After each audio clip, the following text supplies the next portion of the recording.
Hello everyone, MNC education welcomes you all. MNC education में आप सबों का बहुत बहुत स्वागत। Today in this session we are going to do 20 very good question, very good and selected question of general science. आज के इस सेशन में हम सामान्य विज्ञान के बहुत महत्वपूर्ण प्रश्नों का 20 प्रश्नों का संग्रह देखने जा रहे हैं। ये उन सभी संग्रहों में से सेट 1 है। इस तरह के बहुत सारे सेट आपके सामने एक एक करके आते जाएंगे।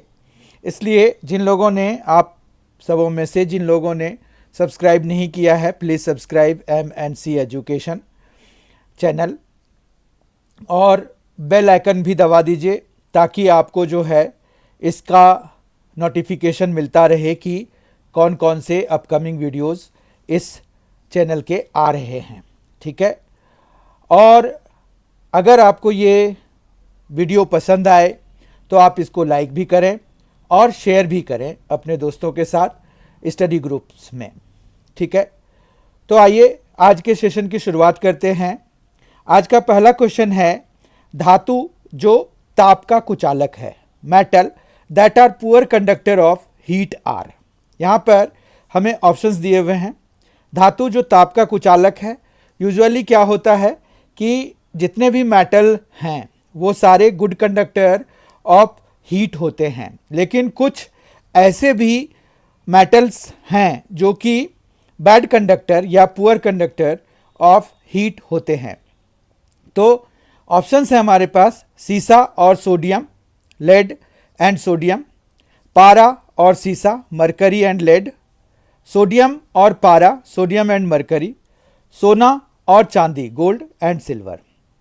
तो इनमें जो ऑप्शंस हमें चूज करना है वो करना है कि ताप का कुचालक मतलब पुअर कंडक्टर ऑफ हीट इनमें से कौन से हैं। तो हमारे पास पारा और सीसा, मरकरी एंड लीड, ये जो लेड है, मरकरी एंड लेड, पारा और सीसा, ये पुअर कंडक्टर ऑफ हीट होते हैं। ठीक है, जबकि मरकरी जो है, पारा जो है, वो गुड कंडक्टर ऑफ इलेक्ट्रिसिटी होता है। ठीक है, जबकि लेड तो इलेक्ट्रिसिटी का भी पुअर कंडक्टर ही है। Okay, second question is, hydra और खमीर डैश द्वारा प्रजनन करने में सक्षम हैं। सेकेंड क्वेश्चन है, hydras and yeast are able to reproduce by dash। Options हैं अर्ध सूत्री विभाजन, मियोसिस, सूत्री विभाजन, माइटोसिस, द्विखंडन, बाइनरी फ्यूजन, मुकुलन, बडिंग। तो इसका जो सही आंसर है वो आपको बताना है कि हाइड्रा और खमीर जो है डैश द्वारा प्रजनन करने में सक्षम हैं, मतलब दे कैन रिप्रोड्यूस बाय, तो वो है हमारे पास बडिंग, मुकुलन। ठीक है, बडिंग से वो रिप्रोड्यूस करते हैं। ठीक है, या रिप्रोड्यूस करने में सक्षम हैं। क्वेश्चन नंबर 3 देखते हैं, उन विशिष्ट लक्षणों की पहचान कीजिए जो मनुष्य के 4 कक्षीय दिल से जुड़ी हुई है। आपको पता है कि जो ह्यूमन हार्ट होता है उसमें 4 चैम्बर्स होते हैं, 4 चैम्बर्स। तो हमें उन विशिष्ट लक्षणों की पहचान करनी है जो मनुष्य के 4 कक्षीय दिल से जुड़ी हुई है। Identify the characteristic feature associated with a 4 chambered heart of human being. इनमें एक वेंट्रिकल और 2 एट्रिया शामिल हैं। It contains 1 ventricle and 2 atria. इनमें एक वेंट्रिकल और एक एट्रियम शामिल है। It contains 1 ventricle and 1 atrium. यह रक्त सप्लाई में ऑक्सीजन भरने के लिए गिल्स का प्रयोग करता है। It uses gills to fill up oxygen in the blood supply. D option है, यह ऑक्सीजन समृद्ध रक्त से ऑक्सीजन हीन रक्त को अलग करती है। It separates blood deficient in oxygen from oxygen rich blood. ठीक है, तो यहाँ पर जो ऑप्शंस दिए हुए हैं इनमें अगर हम इनको देखें तो इनमें एक वेंट्रिकल और दो एट्रिया शामिल हैं। एक्चुअली इनमें दो वेंट्रिकल और दो एट्रिया शामिल होते हैं, ठीक है। It contains two ventricles and two atria. तो यहाँ पर ये ए ऑप्शन भी गलत हो गया, बी ऑप्शन भी गलत हो गया। उसके बाद गिल्स का कहीं पर भी सीन नहीं है। तो आप इस तरह से इसमें ऑड वन आउट करके भी डी ऑप्शन पे पहुंच सकते हैं कि यह ऑक्सीजन समृद्ध रक्त से ऑक्सीजनहीन रक्त को अलग करती है। It separates blood deficient in oxygen from oxygen rich blood, ठीक है।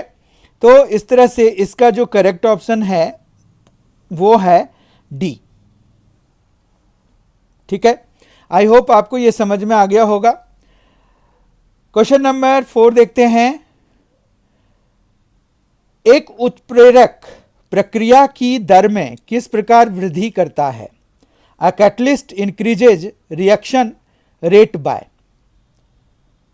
कैटलिस्ट का क्या काम होता है? वो जो है रेट ऑफ रिएक्शन बढ़ा देता है, ठीक है। इंक्रीजेज रिएक्शन रेट, तो रेट ऑफ रिएक्शन बढ़ा देता है। तो वो क्या ऐसा करता है जो कि रेट ऑफ रिएक्शन बढ़ जाता है?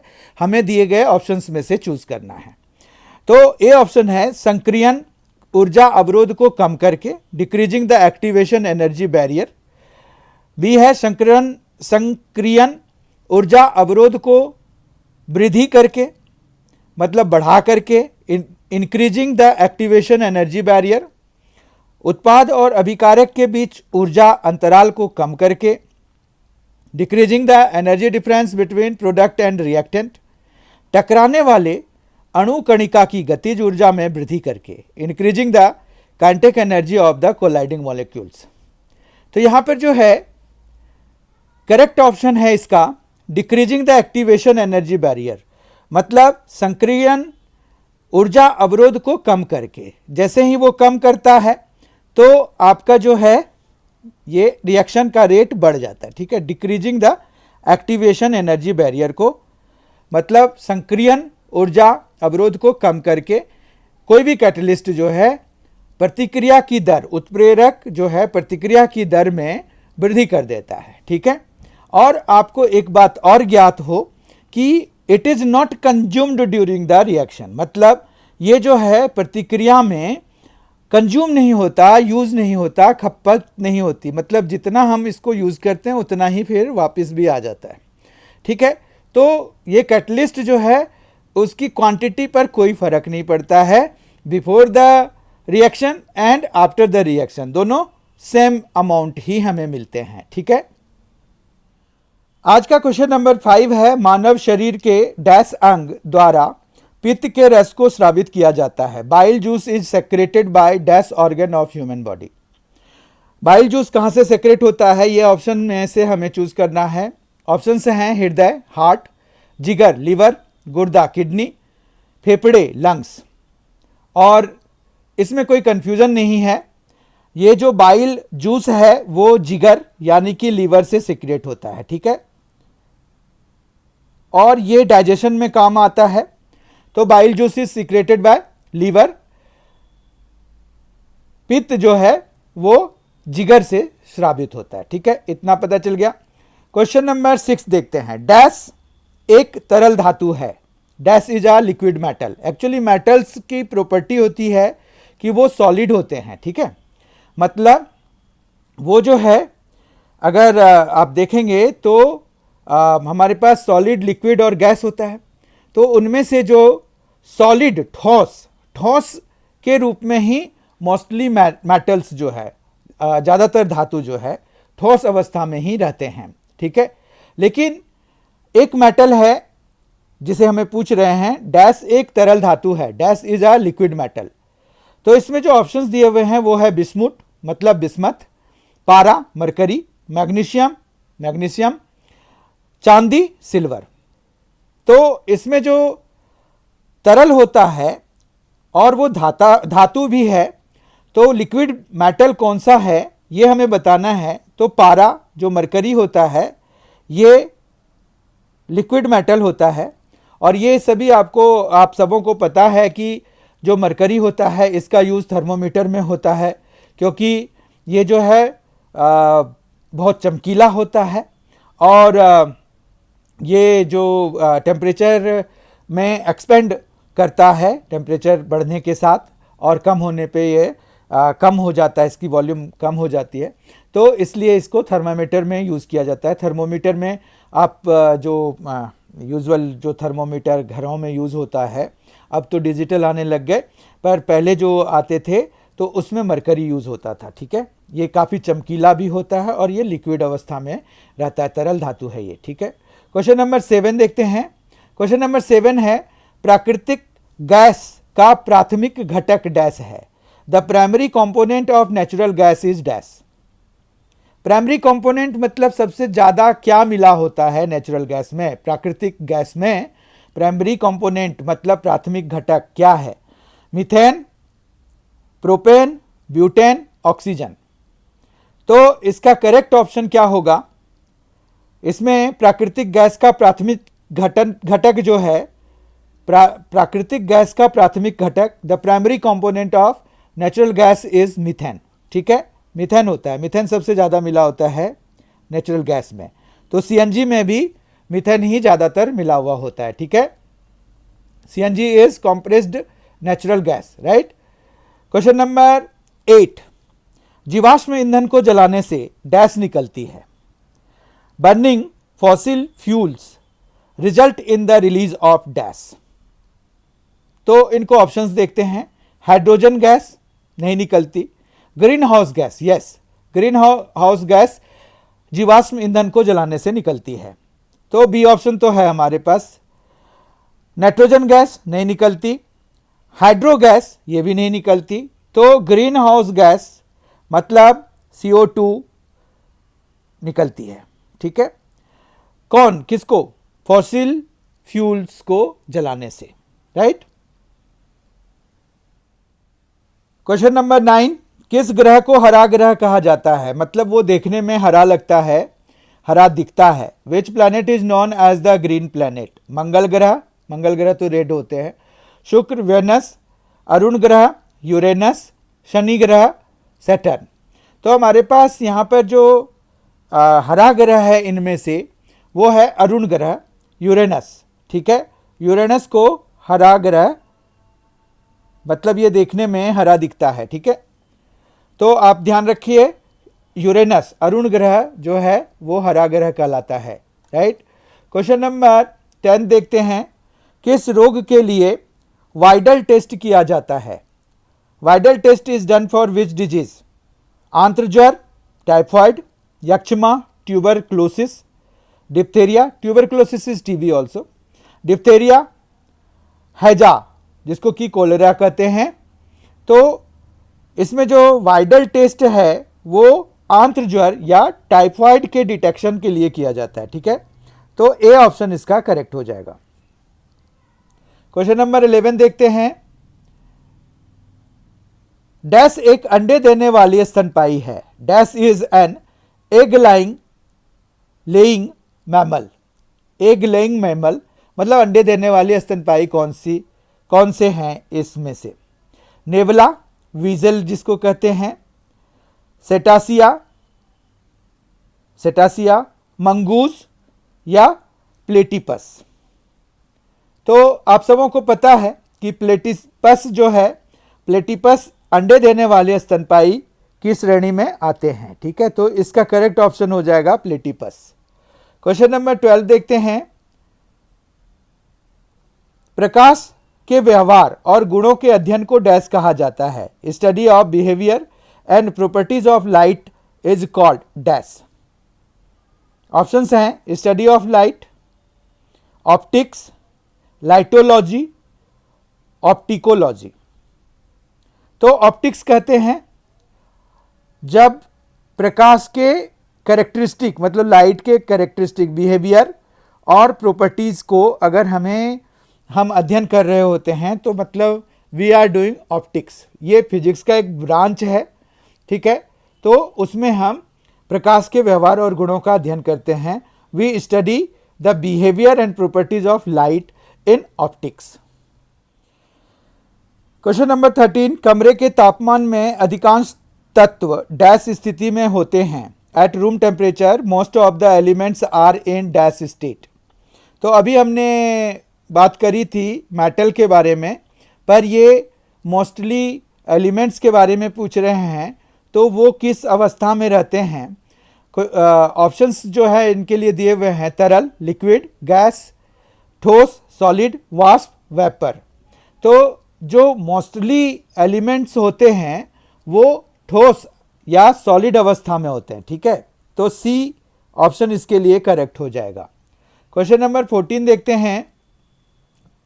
कार्बन का एलोट्रोप डैश है। एलोट्रोप्स ऑफ कार्बन आर कोयला और हीरा, कोल एंड डायमंड, हीरा डायमंड, ग्रेफाइट और हीरा, graphite and diamond, carbendazim, carbendazim. तो ये जो है इनमें से हमें एलोट्रोप ऑफ कार्बन देखना है। तो ग्रेफाइट और हीरा जो है ये एलोट्रोप ऑफ कार्बन है। ऐसे हीरा भी है, पर हमारा जो सबसे मोस्ट अप्रोप्रिएट जो चॉइस है वो ग्रेफाइट एंड डायमंड है। ग्रेफाइट जो है इसके जो वो होते हैं लेयर्ड हेक्सागोनल शेप होता है, इस वजह से ये सॉफ्ट होते हैं, ठीक है। ये सॉफ्ट होते हैं और इसका यूज़ पेंसिल बनाने में किया जाता है। डायमंड जो है वो टेट्राहेड्रन शेप का होता है। इवन डायमंड का जो है ये बहुत ही चमकीला होता है, क्योंकि इसका जो रिफ्रैक्टिव इंडेक्स है वो 2.42 होता है, जो कि सबसे ज़्यादा है।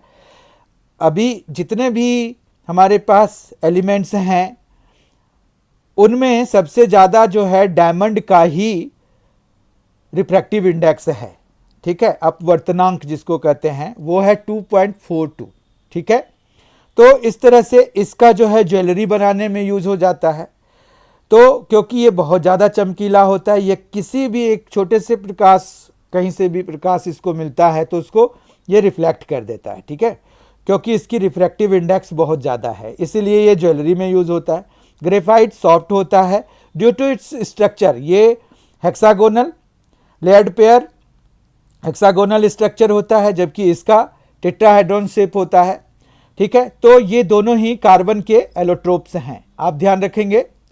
क्वेश्चन नंबर 15 देखते हैं। क्वेश्चन नंबर 15 है निकेल की परमाणु संख्या डैश है। अब निकेल जो है वो उसका एटॉमिक नंबर हमें पूछा गया है। Atomic number of nickel is, तो हम सबों को याद है कि एटॉमिक नंबर ऑफ निकेल जो है वो 28 होता है। हमें ऑप्शंस 26, 27, 28, 29 दिया हुआ है, इसमें से 28 जो है निकेल का एटॉमिक नंबर होता है, ठीक है। तो आगे बढ़ते हैं। क्वेश्चन नंबर 16 देखते हैं। जल का अपवर्तनांक, देखिए अभी अपवर्तनांक मतलब रिफ्रैक्टिव इंडेक्स की बात हम कर रहे थे। तो रिफ्रैक्टिव इंडेक्स ऑफ वाटर कितना होता है, वो होता है 1.333, ठीक है, ये वाटर का है। ग्लास का 1.5 होता है। अभी हमने जिक्र किया डायमंड का, डायमंड का सबसे ज़्यादा होता है 2.42, ठीक है। तो ये रिफ्रैक्टिव इंडेक्स के कारण जो है कोई भी चीज़ ज़्यादा चमकीला या कम चमकीला दिखाई देता है। तो ग्लास जो है वाटर से ज़्यादा, ग्लास मतलब शीशा, कांच, कांच जो है उसका 1.5 होता है रिफ्रैक्टिव इंडेक्स। तो आप इनको भी याद रखेंगे, ये आपको पूछते हैं क्वेश्चन में, ठीक है। क्वेश्चन नंबर 17 देखते हैं। उपग्रंथि का क्या कार्य है। What is the function of parotid gland. Parotid gland का क्या कार्य है ये हमें पूछा गया है। तो ऑप्शंस हैं मांसपेशियों और तंत्रिका तंत्र को सक्रिय करती है, activates muscles and nervous system, लार स्रावित करती है, सीक्रेट्स सलाइवा, हड्डियों को मजबूत बनाती है, स्ट्रेंथेंस द बोन्स, पसीना स्रावित करती है, सीक्रेट्स स्वीट। तो इनमें से जो लार ग्रंथि है, उपग्रंथि को लार ग्रंथि भी कहते हैं, तो ये सलाइवा सीक्रेट करती है। तो बी ऑप्शन इसका करेक्ट हो जाएगा, ठीक है। और इसका पोजीशन क्या हुआ, जबड़े के साथ साथ वाले एरिया में होता है। तो ये जो है लार स्रावित करती है हमारे माउथ में, ठीक है। तो आप ध्यान रखेंगे कि पैरोटिड ग्लैंड का जो कार्य है वो है सिक्रेटिंग सलाइवा। ठीक है। क्वेश्चन नंबर 18, मानव शरीर में खाद्य वसा का पाचन अधिकतर कहाँ होता है? Where does most of the digestion of food fat occur in the human body. मतलब मानव शरीर में जो फैट होते हैं, जो खाने में जो हम फैट यूज़ करते हैं, जो हम खाते हैं, घी, तेल, उन सभी का डाइजेशन कहाँ होता है ये हमें पूछ रहे हैं। मुंह में, माउथ, भोजन नलिका में, ओएसोफेगस, वो जो फूड पाइप जो होता है हमारे गले में, उसको ओएसोफेगस कहते हैं। आंत्र में, इंटेस्टाइन में, तिल्ली में, स्प्लीन। ठीक है। तो इसका जो करेक्ट ऑप्शन है वो है इंटेस्टाइन, और उसमें भी स्मॉल इंटेस्टाइन में होता है। ठीक है। लेट अस सी क्वेश्चन नंबर 19, पावर के लिए इनमें से कौन सा संबंध सही नहीं है? ये पूछ रहे हैं कि पावर के लिए which of the following relations is not correct for power. Power के लिए कौन सा सही नहीं है? तो P is equal to I V, ये तो बिल्कुल सही है। ठीक है। और V is equal to I R भी होता है हमारे पास। तो जब हम P is equal to I V और P is equal to I R को आपस में मिलाएंगे, मान रखिए V की जगह पे हम क्या डाल सकते हैं? आई आर डाल सकते हैं। तो यहां पर I इंटू आई आर। ठीक है। तो ये क्या बन गया? आई स्क्वायर आर बन गया। तो इस तरह से ये सेकेंड वाला भी हमारा करेक्ट है, ये भी पता चल गया। फिर हमें P is equal to V square by R. अब देखिए V की वैल्यू हम यहां से निकाल सकते हैं, वो हो जाएगा, यहां से देखिए V की वैल्यू क्या निकल जाएगी? P बाय आई। ठीक है। तो यहां पर जो है अब I की वैल्यू निकालने ज़्यादा बेटर रहेगा, अच्छा रहेगा। तो I इज इक्वल टू क्या हो जाएगा? यहां से I इज इक्वल टू क्या आ जाएगा? I इज इक्वल टू हो जाएगा P बाय वी। ठीक है। और फिर यहां पर हमें जो है यहां से I की वैल्यू क्या निकल रही है? I is equal to V by R निकल रहा है। अब इन सभी को अगर हम मिलाएंगे तो हम देखिए यहां पर अगर हम P is equal to V I भी यूज कर लें, P is equal to V I use कर रहे हैं। अब यहाँ पर V is equal to P by I हमने निकाला है, I की वैल्यू V बाय आर है। तो ये अगर हम यहाँ डालेंगे तो V इज इक्वल टू क्या हो जाएगा? P by V by R हो जाएगा, है ना। तो ये क्या आ जाएगा हमारे पास? ये V इधर आ जाएगा। तो V square is equal to P into R हो जाएगा। V square is equal to P into R हो गया। तो ये देखिए V square is equal to P by R, ये R इधर हम कर देंगे, अगर वी स्क्वायर बाय आर हो जाएगा। यहाँ से हम P इज इक्वल टू क्या निकाल सकते हैं? वी स्क्वायर बाय आर निकाल सकते हैं। तो इस तरह से ये भी हमारा सही है। तो डेफिनेट है कि डी ही हमारा गलत होगा। तो ये डी ऑप्शन हमारे लिए करेक्ट हो जाएगा। ठीक है। यहाँ पर हमने क्या किया? दो इक्वेशंस यूज़ किए, V is equal to I R एक यूज़ किया और P is equal to I V use किया। ठीक है। ये दोनों अगर आपको ध्यान में रहेंगे तो आप ये पता कर सकते हैं कि पावर, वोल्टेज और करंट, I करंट को रिप्रेजेंट कर रहा होता है। तो उन सभी को आपस में हमारा क्या क्या रिलेशन हो सकता है, उनमें से कौन सा सही होगा और कौन सा गलत होगा। तो इस तरह से 19 का जो है डी वाला गलत दे दिया है, बाकी ये तीन सही है, ऑप्शन हैं। ठीक है। क्वेश्चन नंबर 20 और आज के सेशन का आखिरी क्वेश्चन देखते हैं। वो है, जल में घुला एक लवण जो साबुन के साथ झाग बनने से रोकता है। A salt dissolved in water that prevents foaming with soap, मतलब सोप के साथ, साबुन के साथ झाग नहीं बनने देता है। Potassium stearate, calcium sulphate, sodium chloride, magnesium nitrate. तो इसमें से आपको बताना है कि कौन सा सॉल्ट जो है अगर वाटर में मिला होता है तो फिर साबुन से झाग उतनी आसानी से नहीं बनता, या फिर बनता ही नहीं है कई केसेस में। तो वो उनकी मात्रा पर डिपेंड करता है, उनके क्वांटिटी पर डिपेंड करता है कि वो कितना मिला हुआ है। पर इनमें जो है कैल्शियम सल्फेट अगर मिला हुआ होता है तो वो जो है झाग नहीं बनने देता है। सोप का झाग नहीं बनने देता है। तो इस तरह से इस 20 क्वेश्चन का जो 20th क्वेश्चन है उसका बी ऑप्शन कैल्शियम सल्फेट सही है। ठीक है, इस तरह से आज हमने 20 बहुत ही बेहतरीन क्वेश्चन किए हैं साइंस के। ये क्वेश्चंस बहुत ही इंपॉर्टेंट हैं from any competitive examination point of view. किसी भी प्रतियोगिता परीक्षा से संबंधित ये क्वेश्चंस बहुत ही इंपॉर्टेंट हैं, ये प्रश्न बहुत ही इंपॉर्टेंट हैं। ये कभी भी पूछे जा सकते हैं, किसी भी पेपर में पूछे जा सकते हैं, प्रोवाइडेड कि साइंस जो जनरल साइंस है, सामान्य विज्ञान है, उसका एक सिलेबस होना चाहिए। ठीक है, अगर आपको ये वीडियो पसंद आया है तो आप इसको लाइक करिए, शेयर कीजिए अपने दोस्तों के साथ, and don't forget to subscribe MNC education for more of like this videos. ठीक है, इस तरह के वीडियो आपको मिलते रहें, इसके लिए आप MNC एजुकेशन को जरूर सब्सक्राइब करें। Thank you so much for being with us, thanks a lot. बहुत ही जल्द हम मिलेंगे इसके साइंस के सेकेंड सेट के साथ। Thanks a lot, enjoy yourself.